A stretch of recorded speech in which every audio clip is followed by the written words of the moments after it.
Want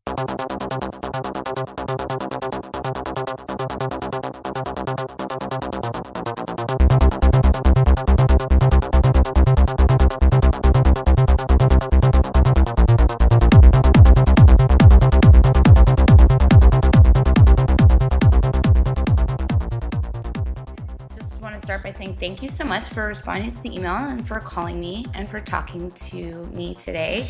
And the reason why we reached out to you is because I would say about a year ago we realized, pole dancers stumbled upon your clothing, and before I knew it, almost every pole dancer I know knows what black milk clothing is and has their clothes. I'm wearing my unicorn pants right now that I just got in the mail the other day, and I love them. Pretty. That's good. That's what's always good to hear. One of the things that we really want to know is, at what point did you notice that pole dancers started to really like your clothes? I think when I started seeing pictures pop up on Tumblr, Instagram, and Facebook, pole dancers or aerial artists and all these people were starting to wear our gear and would post photos from them in training or, when they're doing it, and we'd have these amazing photos pop up on Facebook. It was awesome. We, I think, occasionally reposted them or retweeted them, or reblogged them on Tumblr, etc. And we really noticed that. Were you expecting something like that, or marketing towards that specific area? Never intentional. No, it was never intentional. It's amazing the uses for our garments. We have swimmers who wear it as a uniform. We have cyclists, like guys that wear it as skins for cycling. Obviously, we have the pole dancers, aerial artists. We have guys who wear muscle leggings and stuff to the gym. Then we have like footballers, like big guys that wear our leggings, in the colder months for footy, off-season training. It's never been intentional, but it's amazing how many other uses other than just, fashion on a night down the town. How did black milk clothing come about? When did it start, and what was the inspiration to start it?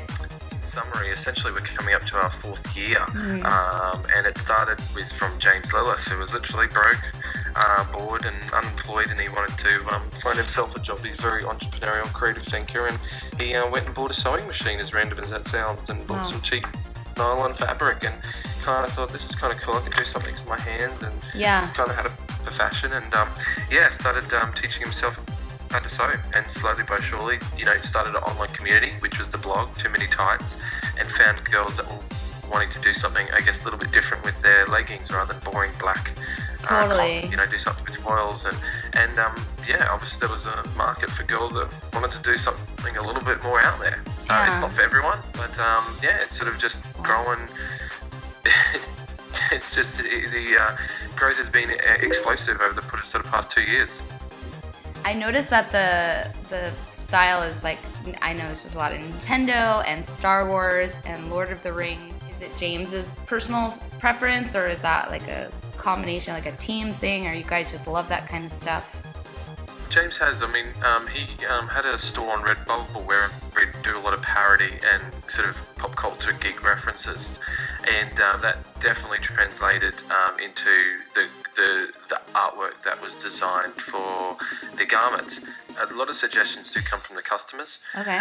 They jump online and they go, I'd love to see this and I'd love to see that. So, I'm literally meeting with Warner Brothers today, and we're discussing rolling that out. Obviously, we've done Lord of the Rings, but rolling it across to other properties. There's been a big demand for a lot of these pop culture in movies or TV or in gaming. So, and there's a massive gaming community, and they're asking for other, range and, that sort of pays tribute to some of their sort of icons and special interests. Yeah. So it's kind of been a bit of both. James definitely has a fun, irreverent sense of humour, and he loves doing fun, quirky things like that. And also the customers themselves definitely are a key part of, hey, what do you want to see?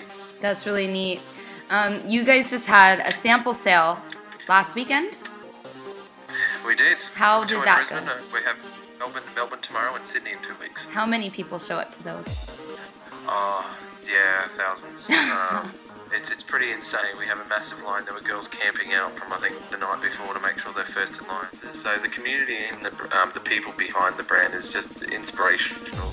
Right, no problems. I'm going to get down there now. Okay. And head off to the airport. Okay. Well, have safe travels, and thank you again. No problems. Thank you again, too, and all the best. Look forward to seeing the article.